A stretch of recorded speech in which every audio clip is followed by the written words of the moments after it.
देखो बच्चों, आज जो क्लास है उन बच्चों के लिए इम्पोर्टेंट है जो किसी भी कॉम्पिटिटिव एग्जाम की तैयारी करते हैं, जहां पर AP arithmetic progression, GP geometric progression और एचपी हार्मोनिक प्रोग्रेशन मीन्स समानांतर श्रेणी, गुणोत्तर श्रेणी और हरात्मक श्रेणी के क्वेश्चंस उनसे पूछे जाते हैं। उनसे अक्सर किसी भी एग्जाम में यदि आप तैयारी करते हैं NDA, air force, navy, SSR, coast guard, तो ये सेशन आपके लिए इंपॉर्टेंट होने वाला है, क्योंकि आज से arithmetic progression, AP, GP, HP का पूरा कंसेप्ट पढ़ेंगे। एक एक क्वेश्चन पढ़ेंगे जो आज तक आया हुआ है, टाइप वाइज पूरा टाइप। और इस पूरा सीरीज जब चैप्टर खत्म हो जाएगा 5 वीडियो, 6 वीडियो या 7 वीडियो में, इसके बाद आप परफेक्ट हो जाएंगे। आप किसी भी बुक का, मार्केट का बनाइएगा क्वेश्चन तो सब क्वेश्चन सॉल्व हो जाएगा और जो डाउट होगा यहीं पर आपको क्लियर कर दिया जाएगा। तो चलिए स्टार्ट करते हैं। देखिए बच्चों, जो एपी होता है ना, एपी समानांतर श्रेणी, जो एपी होता है अर्थमेटिक प्रोग्रेशन, अर्थमेटिक प्रोग्रेशन समांतर श्रेणी बोलते हैं, श्रेणी, ये जो होता है ना, ये प्लस या माइनस से बनता है। वैसे सीरीज जो जोड़ने या घटाने से बने, गुना या भागा से नहीं, मल्टीप्लाई या डिवाइड से जो बनता है वो जीपी कहलाता है। एपी की बात कर रहे हैं, प्लस या माइनस से बने, जैसे 2, 4, 6, 8 आगे जा रहा है तो देखिए क्या हो रहा है, 2 2 बढ़ रहा है, 2 प्लस हुआ, 2 प्लस हुआ, 2 प्लस हुआ, तो ये एपी कहलाता है। या माइनस होता जाए, प्लस या माइनस से बने उसे एपी कहते हैं। जो पहला अंक लिखा रहता है ना बच्चों, उसे फर्स्ट टर्म कहते हैं, A1 या ए कहते हैं, या इसी को S1 भी कहते हैं, एक पद का योग। अरे एक पद का योग मतलब अकेले है जोड़ाई तो एक ही पद हुई, तो एक पद का योग, इसे कहते हैं प्रथम पद, प्रथम पद कहते हैं, फर्स्ट टर्म, फर्स्ट टर्म, या एक पदों का योगफल भी कहते हैं। S1 का मतलब सम ऑफ वन टर्म, एक पदों का योगफल, S माने सम होता है। दूसरा बात आता है, आपको क्या सीखना है कि D जो होता है ना, इसके बीच का जो अंतर होता है उसे D कहते हैं। D means common difference, common difference, सर्वांतर या पदांतर, सर्वांतर या पदांतर कहते हैं। ये जो होता है बच्चों, दूसरा माइनस पहला, माने अगर an है, nवा है, तो उसमें से एक पहले वाला पद घटा देंगे, an माइनस n माइनस 1। कहने का मतलब जैसे दूसरा पद है तो इसमें से एक कम, माने a1 घटाएंगे, पांचवा है तो a4 घटाएंगे, a5 मिले a4, तो a2 है ये, a1 है ये, तो घटाएंगे तो 2 आ गया, तो वो D कहलाता है। क्या कहलाता है? D कहलाता है। अगला जो कॉन्सेप्ट है D कहलाता है। एनवा पद पूछता है, एपी का एनवा पद अगर आपसे पूछे, जैसे 5वां पद, 6वां पद, 7वां पद, तो एनवा पद पूछे, N, nth term, nth term of AP, AP का माने समानांतर श्रेणी का एनवा पद, एनवा पद पूछे तो उसका सूत्र होता है ए प्लस, ए माने प्रथम पद, n माइनस 1 एगो कम और D सर्वांतर, ये सूत्र होता है। ठीक, अगर सम पूछे, n पदों का योगफल अगर आपसे पूछे, Sn, n पदों का योगफल, तो n/2 2a plus n minus 1 into D होता है, ये सूत्र लगाना है। या Sn का मतलब n पदों का योगफल, sum of n terms, sum of n terms, n पदों का योगफल, तो n/2 भी लिख सकते हैं। और यहाँ जो a है ना, a प्लस a 2 बार लिख सकते हैं, plus n minus 1 into D। और इतने को क्या कहते हैं? n कहते हैं, an, या इसी को कोई l कहता है, अंतिम पद l।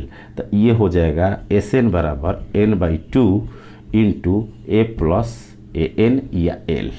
ये तो इतना कंसेप्ट इस चैप्टर में समझना है, इतना कंसेप्ट। अब मेन बात जो आती है बच्चों, वो आती है ये कि एनवा पद निकालने का एक और कंसेप्ट है, एनवा पद निकालने का एक और कंसेप्ट है। अगर एनवा पद आप चाहते हैं निकालना तो एक और कंसेप्ट से निकाल सकते हैं।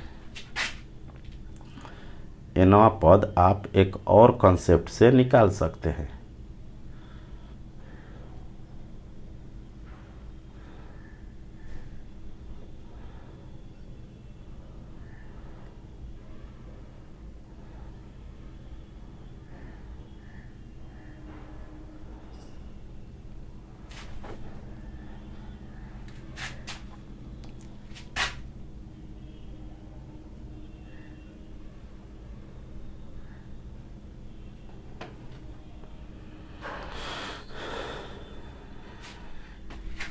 nवां पद एक और कंसेप्ट से हम निकाल सकते हैं। वो कंसेप्ट क्या है? तो देखिए nवां पद निकालने का एक और कंसेप्ट है। वो कंसेप्ट ये है कि मान लीजिए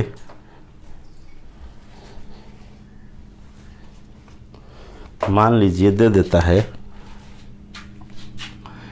nवां पद निकालिए। तो nवां पद जो निकालते हैं ना, मान लीजिए पांचवा, तो Sn लिखेंगे, माने 5 पदों का योगफल। पांचवा nवां निकालना है तो n पदों का योगफल, और उसमें से n-1 घटा देंगे। कहने का मतलब ये है कि जिसे पांचवा पद निकालना है तो 5 को पद जोड़ेंगे, जिसे तीसरा निकालना है तो S3 लिखेंगे। A3 का मतलब तीसरा पद, और S3 का मतलब तीनों पद जोड़ के S1 S2 S3, और 2 को जब घटा देंगे S2 तो तीसरा बच जाएगा। तो वही होता है एक कम, nवां है तो n-1 घटा देते हैं तो A3 देता है। ये बात समझना होगा, इससे बहुत आसानी से क्वेश्चन बनता है। और अगर D निकालना हो डायरेक्ट तो ट्रिक होता है S2 में से 2S1 घटाना पड़ेगा। ये क्यों होता है? D निकालने का माने S2 दिया है, उसमें से 2 को S1 घटा देंगे तो पद का सर्वांतर निकल जाता है। ये क्यों होता है? मान लीजिए, देखिए आपको प्रैक्टिकल दिखाते हैं। 3 5 7 9 कोई सीरीज है, 3 5 7 9 कोई एपी है मान लीजिए। तो ये A1 हो गया, ये A2 हो गया, ये A3 हो गया, ये A4 हो गया। ठीक, ऐसे अगर D की बात करें, छोड़ दीजिए, ये S1 हो गया पहला वाला। S2 का मतलब होता है बच्चों, S1 2 पदों का योगफल, तो 5 3 8 हो जाएगा। S3 लिखेंगे तो 3 पदों का योगफल, 5 3 8 7 15 हो गया। तो यहाँ से देखिए प्रैक्टिकल सिद्ध कर सकते हैं। अगर मान लीजिए दूसरा पद निकालना है A2, तो क्या नियम बताए हैं? N निकलने के जो A तो 2 है तो S2 माइनस एगो कम S1, तो S2 कितना है? S2 कितना है? S2 है 8, S1 कितना है? 3, तो 5 आ गया। और देखिए 3, अरे S2 कितना है? 8, S1 कितना है? 3, तो 5। देखिए दूसरा पद 5 है, A2 आ गया 5। अगर D निकालना हो D, तो D बराबर क्या होता है? D बराबर, D कितना है? D है 2, तो 2 आ जाएगा। कैसे? तो बताए हैं S2 माइनस 2S1, तो S2 के जगह, अरे दोनों है मिला के 8, और 2 गो S1 के मतलब S2 का मतलब हो गया क्या बच्चों? S2 का मतलब हो गया कि दोनों जोड़कर, और 2S1, क्योंकि 2S1 इसलिए लिख रहे हैं कि एक तो घटाना ही है, और एक बार इसमें जोड़ाया है वो भी घटाना है, तो 6 घटा देंगे, 3 दूना 6, तो 2 आ गया। तो जब भी यहाँ 2S1 लिखा जाता है तो ऐसे प्रैक्टिकल समझ सकते हैं। अब आइए एग्जाम के क्वेश्चन पर आते हैं कि एग्जाम में क्या क्या क्वेश्चन पूछा हुआ है।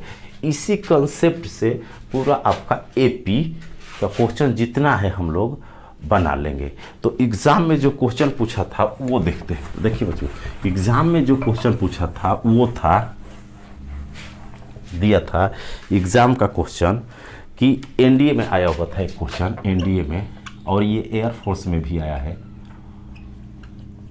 प्रीवियस क्वेश्चन है। तो कैसे? तो ये सब लिखा हुआ है, आस्किंग क्वेश्चन है। बच्चे जो एग्जाम दे करके आते हैं 10 बसों से जो ऑफलाइन पढ़ाते हैं, उसमें पूछा हुआ क्वेश्चन पूछा था, दिया था Sn बराबर, ऐसे इक्वेशन दिया था, Sn बराबर 5n प्लस n²।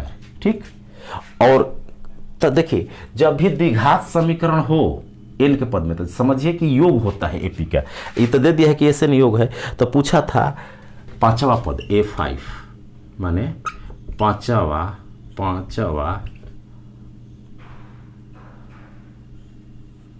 पद ज्ञात करें, फाइंड फिफ्थ टर्म पूछा था A5। तो अब जो कॉन्सेप्ट समझता है नहीं समझता तो उसको दिक्कत होता। तो A5 निकालने के लिए क्या होगा बच्चों? A5 निकालने के लिए S5 चाहिए, S5 माइनस S4, एक कम घटाते हैं अभी बताए। तो S5 कैसे निकलेगा? n के जगह 5 रख दो, अरे n के जगह 5 रखेंगे तो S5 हो जाएगा, तो 5 रखेंगे 25, और 50 हो जाएगा। और S4 निकालने के लिए n के जगह 4 रखे, तो जहाँ जहाँ n है 4 रख दो, तो 4 रखेंगे तो 5 के 20, और 16 36। तो अब यहाँ लिख देते हैं, तो A5 हो जाएगा 50 माइनस S4 36, तो आंसर हो गया 14। कितना हो गया बच्चों? 14 आंसर हो गया। तो क्या हो जाएगा? 14 आंसर हो जाएगा। आइए अगला क्वेश्चन, एक और क्वेश्चन लेते हैं जो एग्जाम में पूछा हुआ है इस टाइप के। तो ऐसे टाइप वाइज एक एक कंसेप्ट आपको एपी का पूरा पढ़ा दिया जाएगा। तो यदि आप चैनल को सब्सक्राइब नहीं किए हैं तो सब्सक्राइब करके नोटिफिकेशन लगा दें, लाइक शेयर जरूर करें और अधिक से अधिक बच्चों को बताएं ताकि लाभ उठा सकें। और प्लेलिस्ट में सब्सक्राइब करके जाइए, वहाँ पर कंसेप्ट और ट्रिक पूरा बताया गया है, वहाँ से पढ़े और फाइनल सिलेक्शन ले। तो अगला क्वेश्चन एक दिया है बच्चों, SN बराबर दिया है, SN बराबर आया था 5n plus n square, 5n plus n square, और D पूछ रहा था सर्वांतर बताइए। ये एपी के n पदों का योगफल दिया है और पूछ रहा था कि सर्वांतर बताइए, पदांतर बताइए, D बताइए। तो इसमें क्या करते हैं हम, देखिए अभी बताए D का सूत्र। तो D निकालने का फार्मूला होता है कि S2 निकाल करके 2 को S1 घटा देते हैं। तो हमको तो S2 चाहिए, S1 चाहिए। तो S1 निकालने के लिए 1 रखेंगे तो 5 और 1 6 हो जाएगा। S2 निकालने के लिए इसमें 2 रखेंगे, अरे यहाँ 2 रखेंगे n की जगह 2, तो यहाँ भी n की जगह 2, 10 और 2 का स्क्वायर 4, 14 हो जाएगा। तो हम यहाँ से लिखेंगे 14 और माइनस इसका 2 गुना 12, तो हमारा आंसर आ गया 2। तो सर्वांतर हो जाएगा 2। ऐसे उड़ाया जाता है एग्जाम में क्वेश्चन, जब D पूछे ऐसा दे करके। आइए एक और क्वेश्चन लेते हैं जो इसी बेस पर क्वेश्चन एग्जाम में प्रीवियस आया हुआ था। अगला जो क्वेश्चन है बच्चों, इसे बनाइए।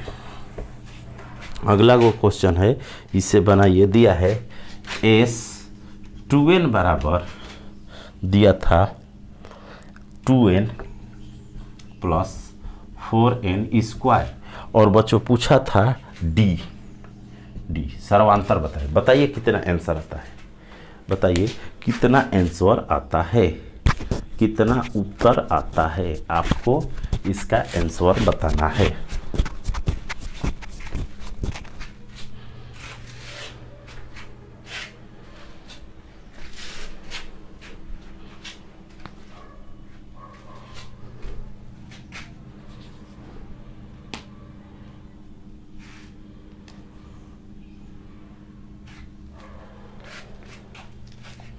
देखिए बच्चों, इसमें क्या हो गया, n की जगह तो 2n आ गया, n की जगह क्या आ गया, 2n आ गया।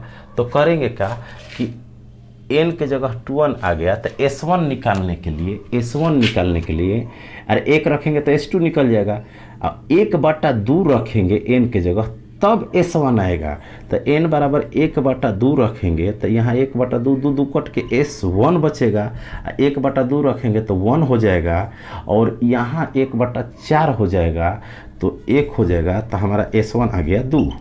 अब लिखते हैं S2 निकालने, तो n बराबर 1 रखेंगे, तो 1 रखेंगे तो S2 निकल जाएगा। तो ये सोचना है S2, तो 1 रखे हैं तो 2, 1 रखे हैं तो 4 2 6। अब सूत्र D का क्या बताए हैं, S2 माइनस 2S1, तो S2 के जगह 2 और 2S1, S2 के जगह 6 है, S2 के जगह 6 और S1 को 2 गुना करेंगे तो 4, तो आंसर हो गया 2।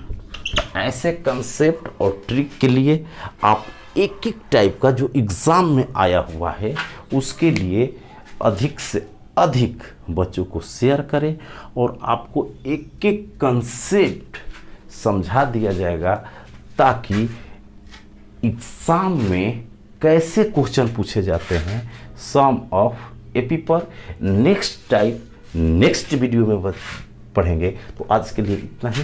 थैंक यू, धन्यवाद, जय हिंद।